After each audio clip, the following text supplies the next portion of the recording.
Hey everybody, JC here. Happy Sunday afternoon. It's about 4:15, about to go see my wife and some of her family at the restaurant, and we're going to use Tesla full self-drive. Let's go do it.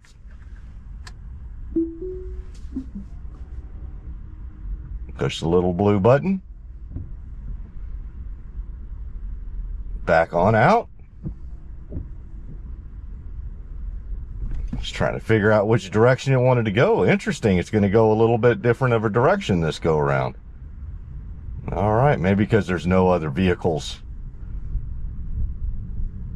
along the road. So yeah, generally when it's reversed, ever since I've been on version 13 and we've been able to reverse out of my parking spot, out of my driveway, it's almost always gone to the left, or depending on which way you're looking. As I'm looking, it's almost always gone to the left, and this time it went to the right. That was pretty interesting. It's only done that a few times. All right, take a right here. Nice turn.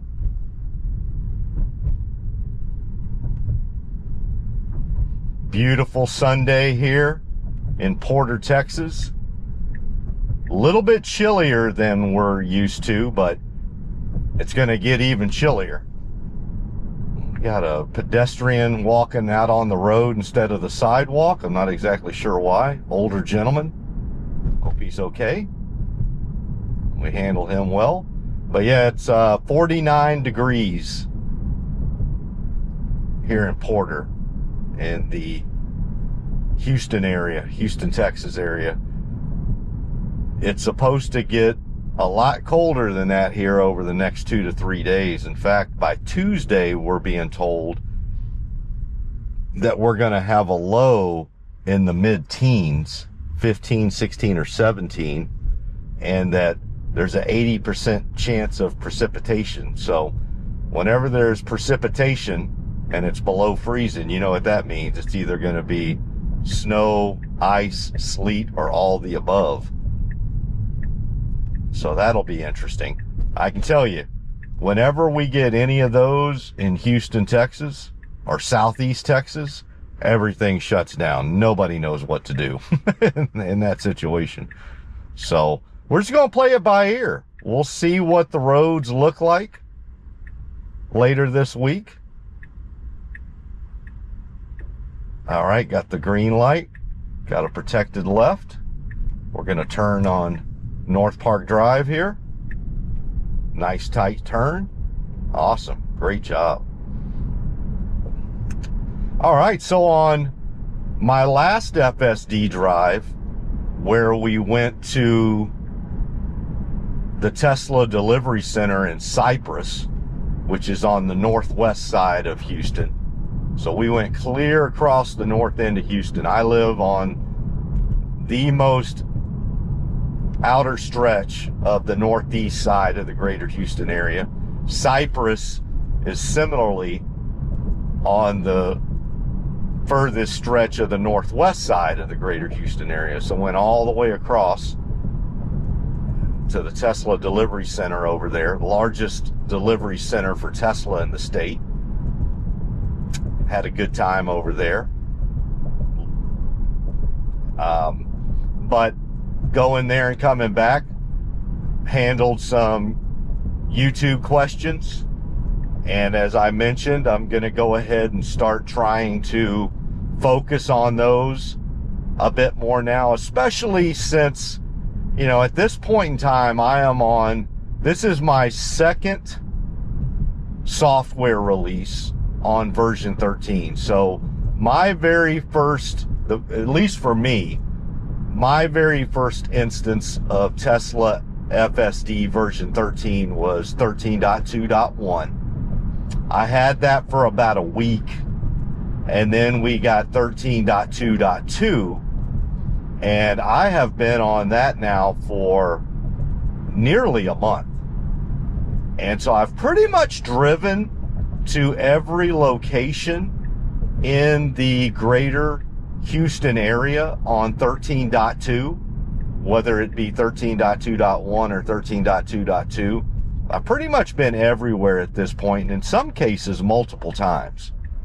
And so I figured that in the meantime, while we are waiting for the next big release of version 13, and that could be, 13.3, we may even go all the way to 13.4. You never know.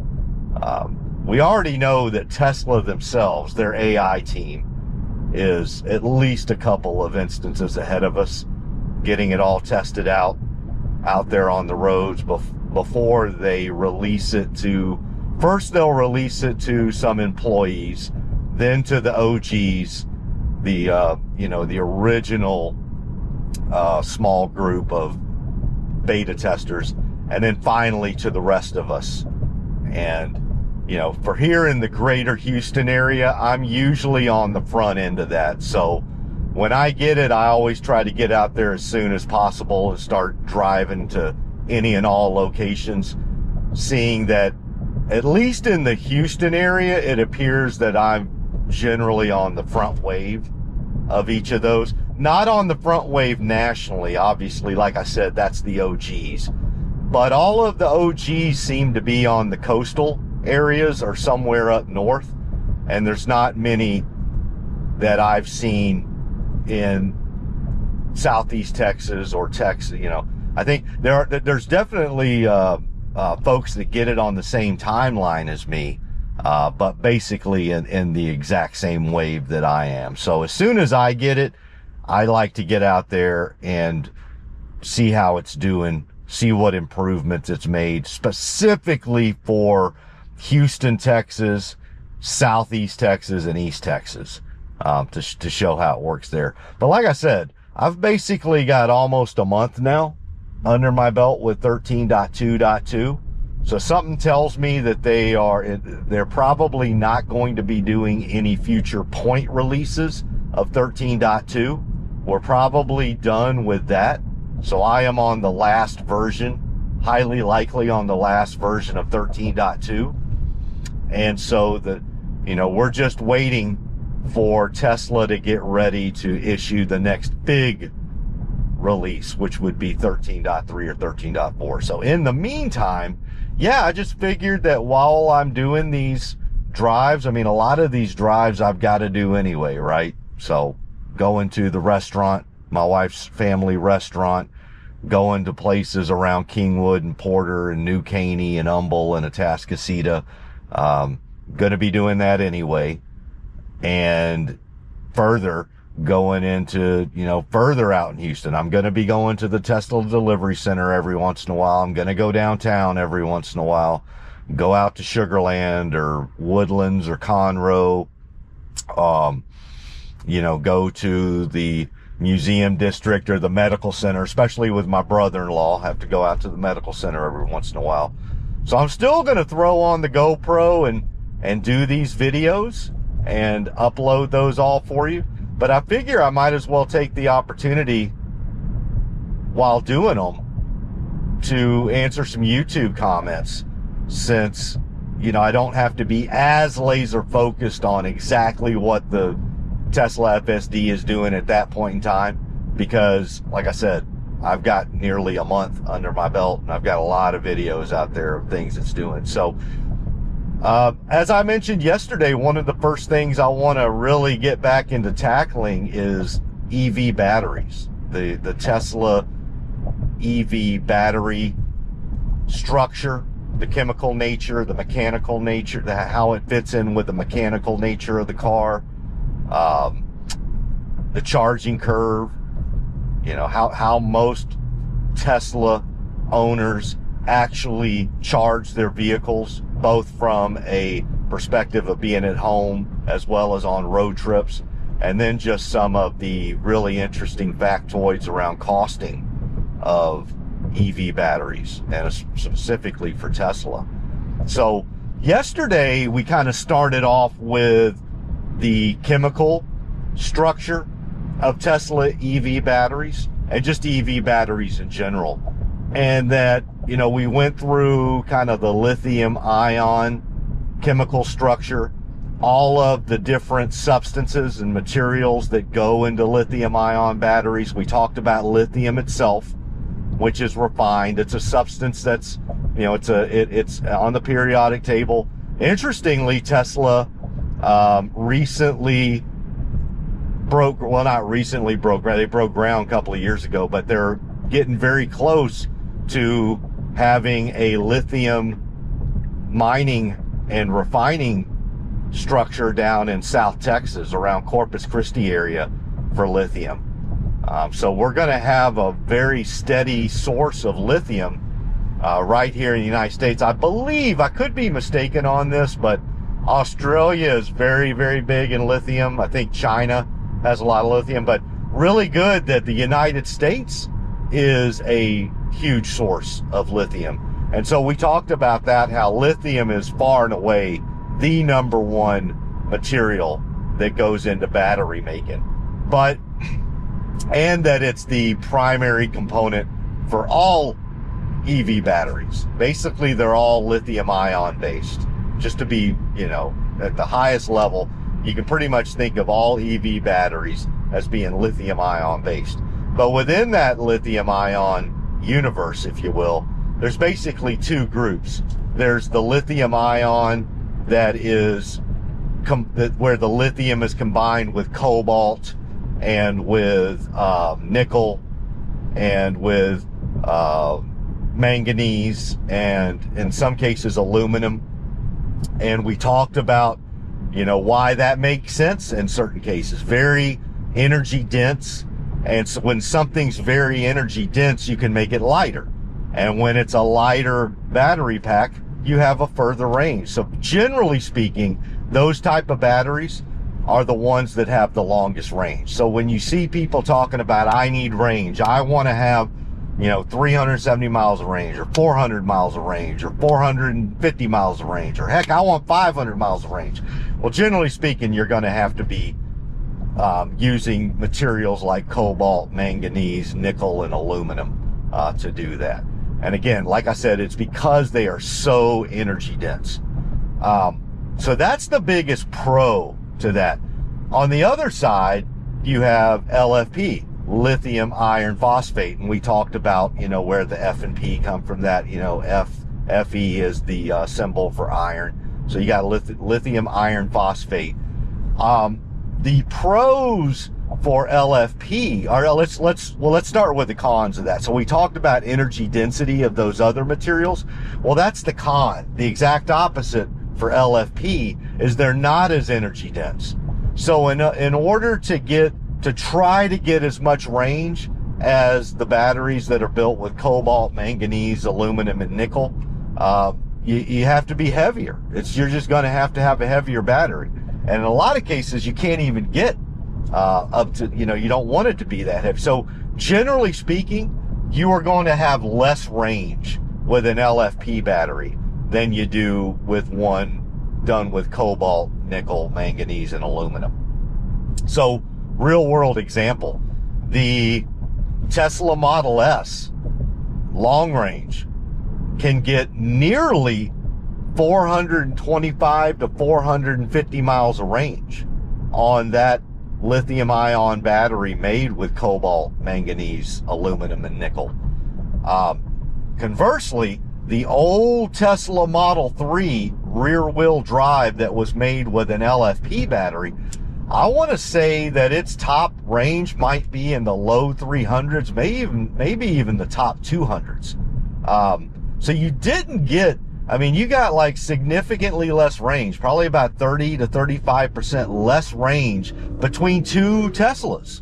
And a big part of it was because of the chemical structure within the battery pack, you know, between the LFP and the lithium ion with cobalt, manganese, nickel, and aluminum. So that's the pro con there. All right, well, let's go back and talk about the cons of lithium ion with cobalt, etc., versus LFP. So the con of lithium combined with cobalt, etc., is that, yeah, it's energy dense, and yeah, you can make it lighter, but it doesn't have the same amount of cycle time. It's a little bit more fragile. So when you think about the fragility of a EV battery, now granted, they're all really, really good, but when we're going to compare one of the two, definitely the lithium combined with cobalt, etc., nickel. When I say etc., I'm just going to use that for short. When I say cobalt, etc., that means I'm saying cobalt, nickel, manganese, aluminum. that's the etc. part. When you could compare that to LFP, it's just more fragile. And what that means is that couple of things. Number one, you've got to be a lot more careful about how often you fully charge it. You're typically not supposed to fully charge a lithium, cobalt, etc. type of battery. You don't want to go above 80% just for battery health, right? Just like anything else, you just don't want to wear out the battery. You want to get as many cycles out of it as you can. But even with that, even like staying below 80%, you know, using slow trickle charging whenever you can, like I do, you're just not going to get as many cycles out of it. So you might be, you know, in that type of lithium ion battery with the cobalt, etc., you may be talking about 1,000 to 2,000 cycle times, and 2,000 might be a stretch. So we may really be talking about 1,000 to 1,500 cycles. And what I mean by cycles is full charging cycles. So if I, you know, going 0 to 100% or 20 to 80%, that's a cycle. Every time you fully charge your battery, you know, that's one solid cycle. So you may get 1,000 cycles out of that. And that's a lot. I mean, we're talking about, you know, on my vehicle, I get 370 miles out of a full cycle. So if I'm getting, you know, 1,000 to 1,500 cycles, we're talking about 350 to 500,000 miles out of the battery pack. I mean, by the time you get to 350,000 miles on a battery pack, you're probably wanting a new Tesla anyway. Let's just be blunt. But still, well, let's just stay in a vacuum and talk about the pros and cons of both the batteries. Whereas on an LFP battery, you can get up to 4,000 cycles. Now, don't hold me to that everybody with an LFP battery is going to get, you know, 4,000 cycles. But it has been known. Like it's been tested in the lab that you can get up to 4,000 cycles. Whew, that sun is coming in here right now. I'm going to just give me a second here to get past. Yeah, it came right down the middle of the fairway there. So there we go. Man, sunglasses wouldn't have even helped with that. That was coming right in the windshield. Look at that. Guess what we haven't talked about in about 3 weeks? I'm not even going to say it because I don't ever want to jinx it. I don't want to bring it back. But that's the big pro for LFP is there's no fragility to it. It is like not fragile at all. And you can get 4,000 cycles out of this. Think about that. Even if you're only getting 280 or 300 miles on that many cycles, my gosh, you can just wear the hell out of that thing. All right, we are in the parking lot of my wife's restaurant, so let's just see what it'll do here. All right, it is, but let me try something real quick here. While we're here, I want to try something. I'm right behind somebody, but I'm going to bring up my Summon app and the go to a place, and let me just see if I can do something. Let's just see. Okay. All right.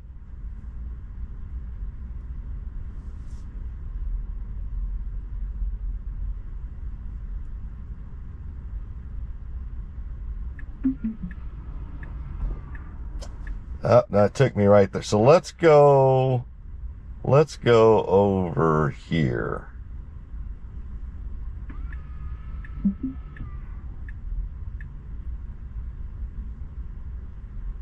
We'll just try it. We're just trying different. So I'm actually doing the actual smart summon, and I'm having it go to a specific location. I'm going to see if this will work and if it may try to at least get me out of the way. I just don't think it's going to park me though. Let's just see.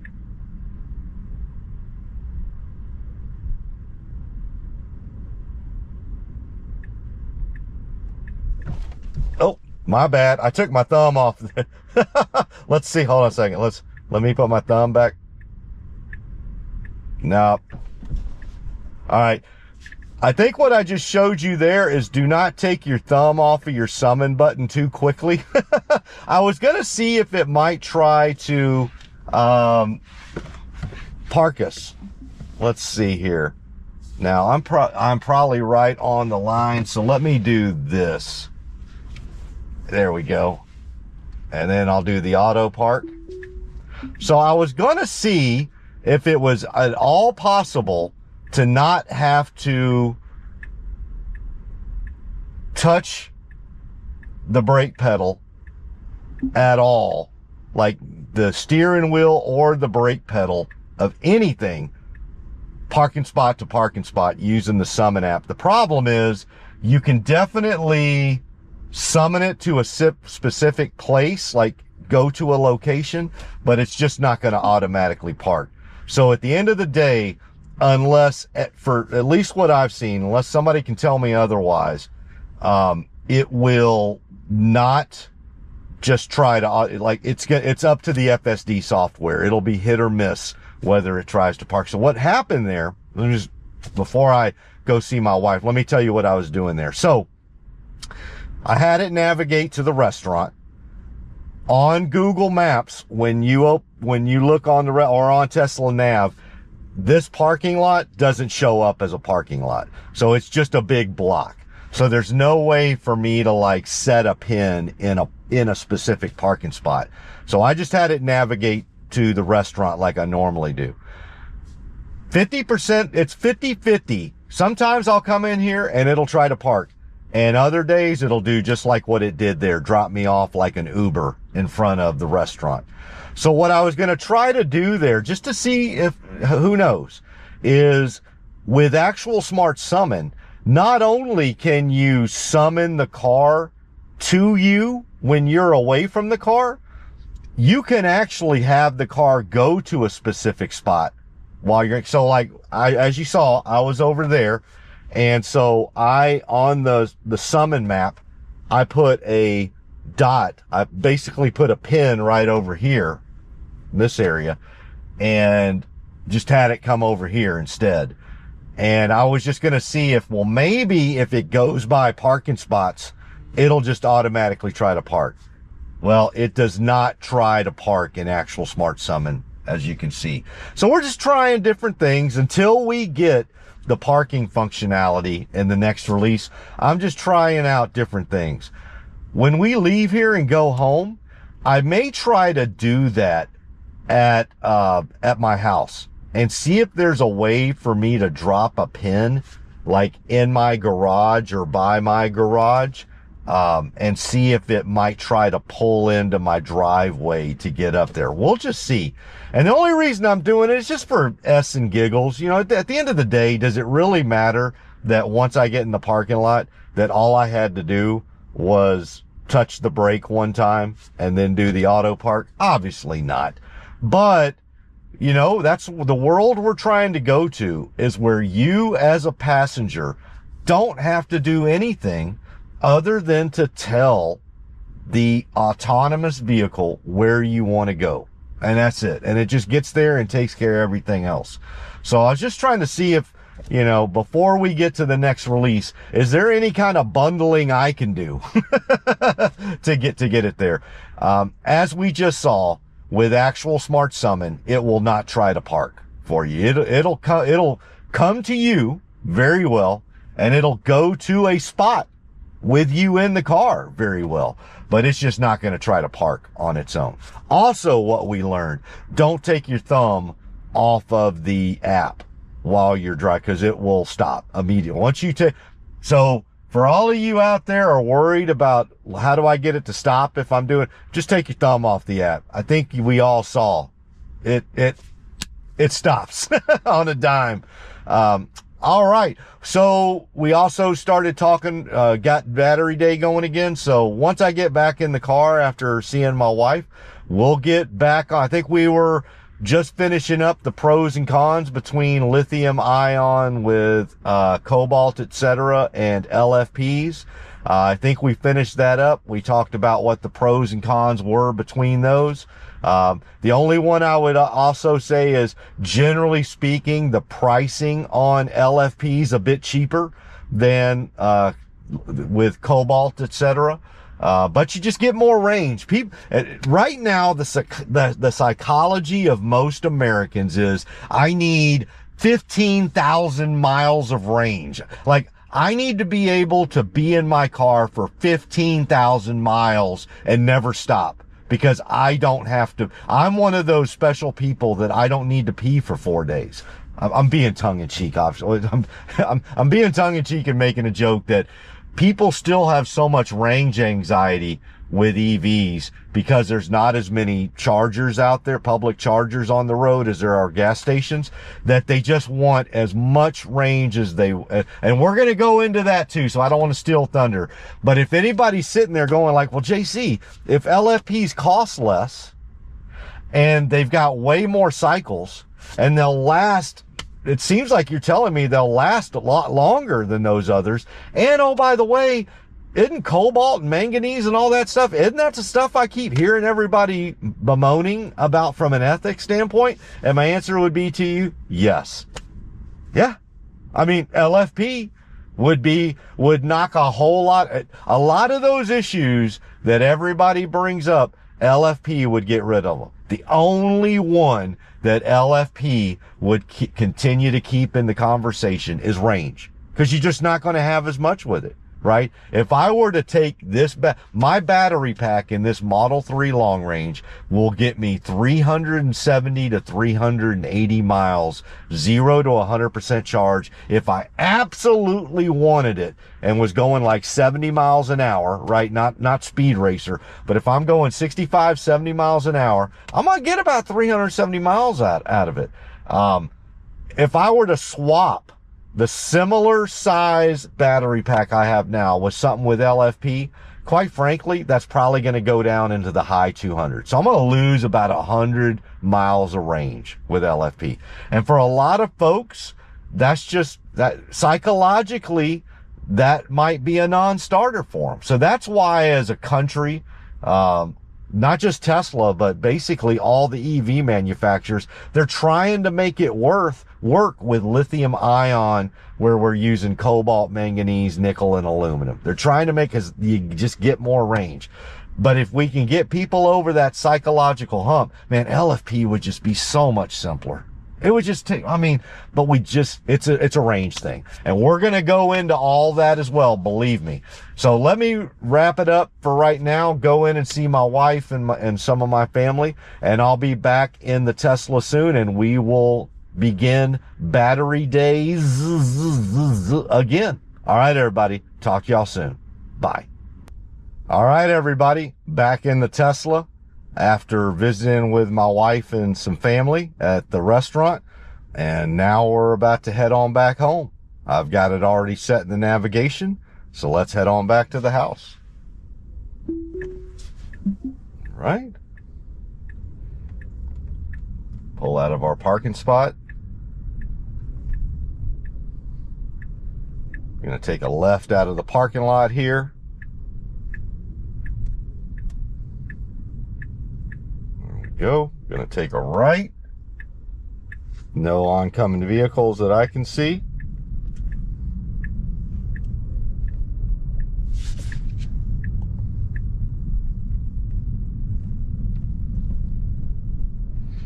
All right.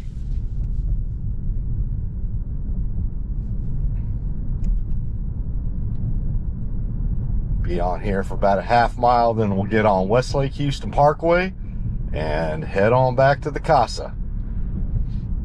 All right, so we were talking about EV batteries, and we went through all of the different lithium ion chemical structure settings and where we're at with those and the pros and cons of each, what is currently in my Tesla, as well as pretty much the vast majority of all Teslas and other EVs out there, which is the lithium ion battery that is made with cobalt, manganese, nickel, and aluminum versus the LFP. Although there are some LFP Teslas out there, like I said, most notably the old Model 3 rear-wheel drive, but again, has less range, but a lot more cycles. So we went through all that.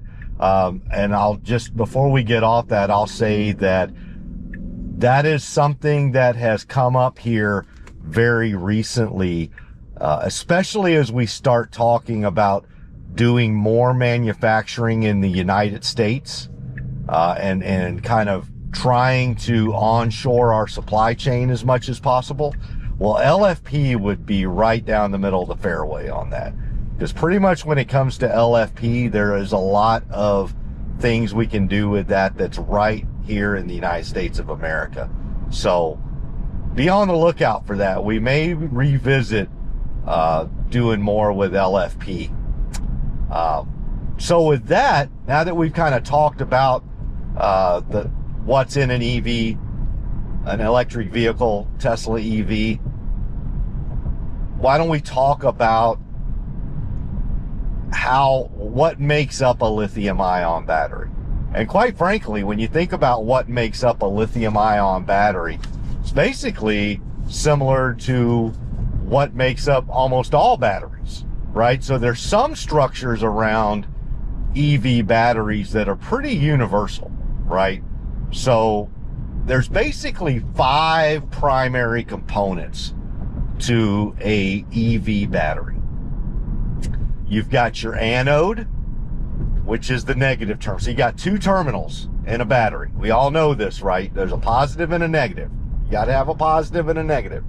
So the negative terminal is the anode.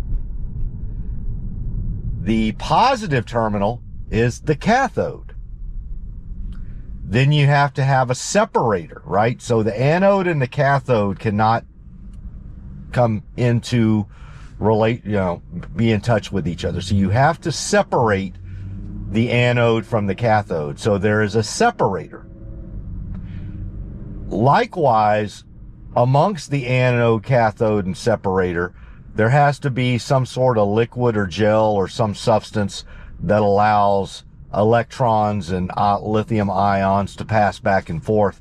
And that's called your electrolyte. All right, so we've got the anode, the cathode, the separator, and the electrolyte.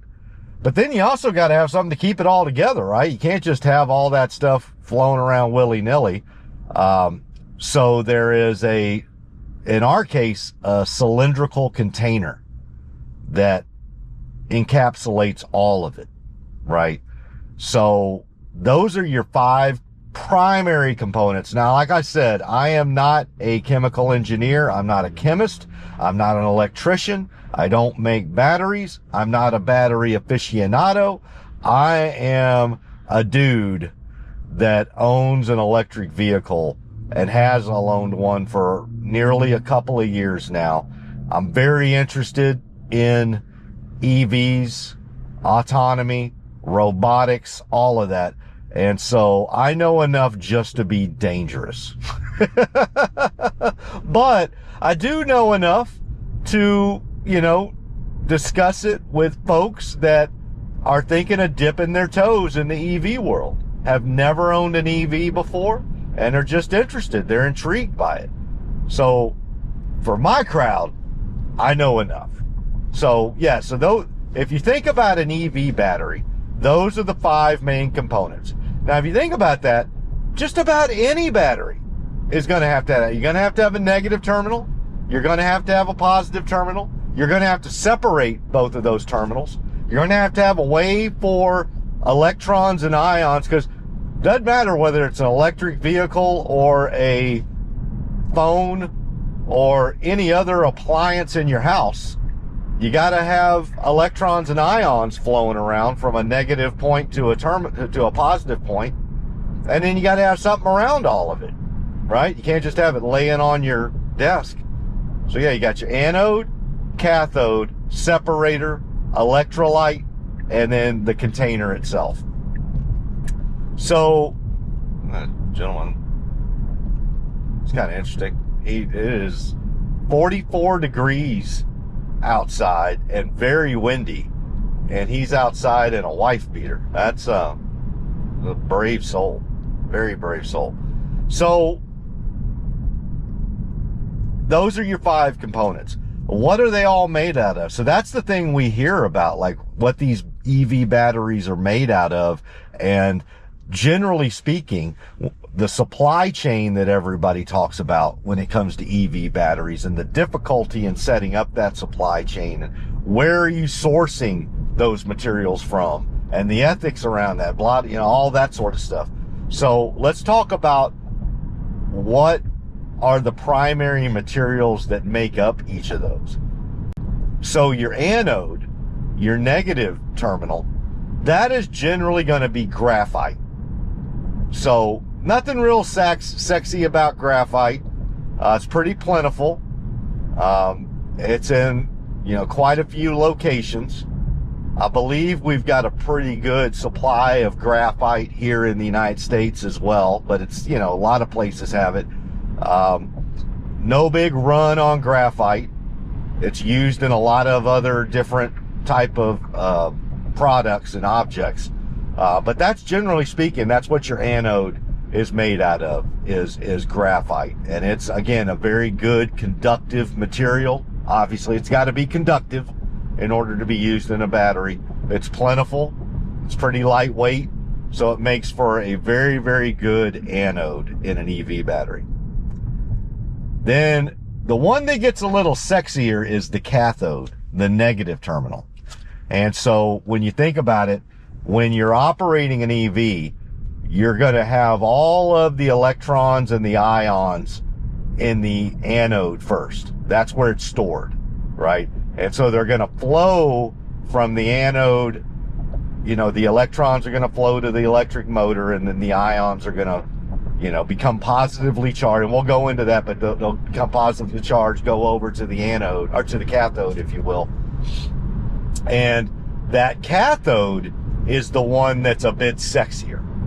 So and the reason why I say it's a bit sexier is that is the terminal that's made up of, not just lithium, but made up of cobalt, manganese, aluminum, nickel, or in the other case, iron and phosphate.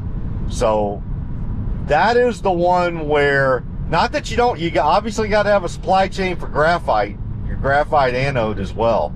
But there's a lot more material and different types of materials that go into the cathode. So generally speaking, when you hear people talking about battery, I'm not sure why our wipers went off there, but they just did. You're talking about battery input sourcing. A lot of times they're talking about the cathode. That's the one that they're trying to source all the materials from. So that's where your positive terminal is. And then, like we said before, you got to have a separator in between each of them. And that separator is going to be polyethylene. So again, nothing real sexy about that. It's very porous, right? So if you think about what the primary thing that you need with a separator is, you need for it to be porous, as well as the electrolyte. It needs to be a substance that keeps the anode and the cathode separated, will keep graphite separated from cobalt and manganese, all the things that you have in your cathode, but that will still allow electrolyte and ions and electrons to pass back and forth. So that's going to be, like I said, polyethylene. Let me see if there's anything else. Yeah, so it's porous and allows ions to pass through. And then the electrolyte, again, that's a liquid or a gel. And I know a lot of people have heard that these things about solid state batteries. We're not there yet. That's probably, some years away. So right now, we do not have solid state batteries. So you're going to have some sort of liquid or gel within that battery container that allows the lithium ions to pass back and forth depending on whether they have a positive charge or electric charge. And so, like I said, that's going to generally be, the liquid or gel is generally going to be lithium based. So when you think about what that like lithium salts, something like that, but again, not real sexy on what that is. Really probably the sexiest thing about what carries the ions back and forth is where we're going in the future. Could that ever be solid? And so when you hear solid state battery, that's what they're talking about, is can we ever get to a point where we don't have liquid or gel that's been, and the reason why that would be important, and we'll talk about this as well, is batteries can degrade, right? So as you do more cycles over time, your battery's going to degrade and lose a lot of these materials we're talking about. Well, in a solid state structure, you're going to be less apt to lose a lot of that. And so in a liquid or gel state structure, you're just going to have battery degradation to a higher degree. And in some cases, over cycles, your battery may degrade 80 to, go down to 80 or 90% of what it was when it was brand new. So that's the liquid or gel electrolyte that allows those ions to pass back and forth. And then finally, you have the casing, the structure around all of it. And in our case, for a Tesla, they're cylindrical. So, if you ever listen in on folks in the Tesla community talking about batteries and Tesla batteries specifically, you're going to hear things like 4680 or 2170. And what they mean by that is when you hear the term 4680 or 2170, they're talking about the diameter and the length of that cylinder, right? So let me give you an example.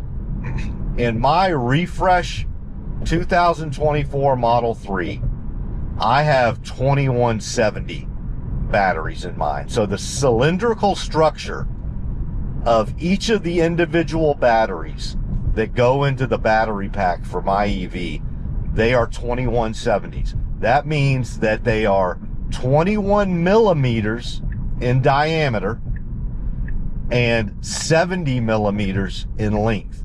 So just think about that. It's like picking up like a Duracell or a Energizer type of battery, and you think about like a cylindrical type of structure. Very, very similar to that. It's just that these are a bit bigger, right? So when you think about 21 millimeters in diameter at the top, and then 70 millimeters in length, north to south, that is what they mean by 2170. And then here recently, in the last 2 to 3 years, Tesla has started moving towards what they call 4680 cells. And so similar thing, the 4680s are going to be 46 millimeters in diameter at the top. So if you think about the diameter of that battery cell, it's going to be 46 millimeters in diameter across the top. And then if you think about the 80 part of that 4680, that means they're going to be 80 millimeters in length north to south. So obviously a bit bigger than the 2170s. So what that allows you to do is obviously pack a bit more punch in each of those individual battery cells. Right now, The only Teslas that I'm aware of that have the new 4680s are the Cybertrucks. My understanding, I know for a fact that my Model 3 refresh is all 2170s. I'm pretty sure that almost all Teslas other than the Cybertruck are with 2170s right now. If anybody in the Tesla community who's watching this video knows otherwise, let me know, because I have heard that there's a possibility that some of the Model Ys may have 4680s in them, but I'm pretty doggone sure that the vast, like all of the Model 3s, all of the Model Ys, the S's and the X's are pretty much 2170s, and that all of the Cybertrucks are 4680s. But eventually, I think they want to go to the 4680 structure for just about all of the Teslas. And definitely for like the Cybercabs, that those would be going to a 4680 structure. And so when you think about that, what's better about a 4680 than a 2170? It's just, you can pack more punch with it, right? It's going to have more battery power. So that's the individual cylindrical cell that goes around each of those individual batteries. And then what they'll do is, once they've manufactured a whole bunch of those cylindrical battery cells, whether they be 2170s or 4680s, they will then stack those, combine those together. And when I say stack, I don't mean on top of each other, but literally like side to side, like so, like one flat side. And they'll stack those in a battery pack. So when you hear about like the Model 3 battery pack, or the Cybertruck battery pack, or the Model Y battery pack, that's what they're talking about, is that they have this flat battery pack of a whole bunch of individual cells just stacked together into one pack, combined into one. All right, we're going to have a right turn here. We've got a red light, but we can turn right on red in Texas, but we're going into the sun and we're just going to make double sure. Great job. And so, yeah. And so the other thing to think about, like, is, well, how many individual cells go into each of those battery packs? Well, if we use my Model 3 as an example, my 2024 refresh Model 3 has about 4,500 of those individual cylindrical cells, those 2170 cells going into my battery pack. And in the Cybertruck, let me make sure I got the number right. Yep. In the Cybertruck, there's about 1,500, if you will, of those individual 4680 cylindrical cells stacked together side by side in a battery pack. And that battery pack, once it's all put together like that, that battery pack is then put at the bottom chassis of the vehicle. So that's one of the reasons EVs have such a great center of gravity, and why when it comes to like hugging the road and just mobility, they're so much better than ICE vehicles, because the weight is all at the bottom. So that's where that battery pack is. It's literally right under my feet, and going from the tippy tip north end of my vehicle all the way to the tippy tip south end of my vehicle. So yeah, that is basically the battery structure. All right, let me shut up here for a second and just see what it does, if it'll go into my driveway. And it will not. It's going to stop right here. But what we're gonna do, let me turn the blinker off here for a second. Let's try something out again. So I'm gonna pick up my Summon, and then what I'm gonna do is I'm gonna have it go right there. Let's see if this works at all.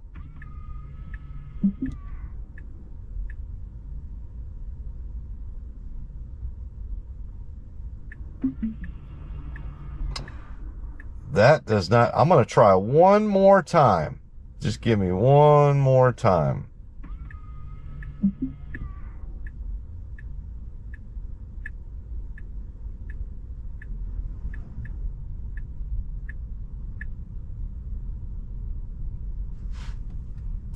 Well, what we're going to do, let's just see what it does here. Let's just see.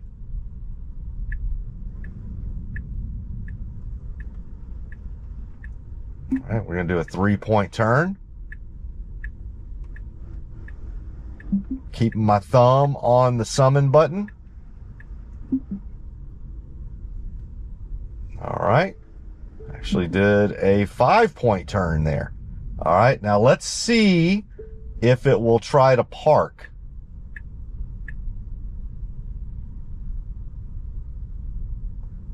I mean, I've got it. Well, and sure enough, right at the time we're doing it, a car comes through. Let's just see. It stopped for that car very suddenly. Up.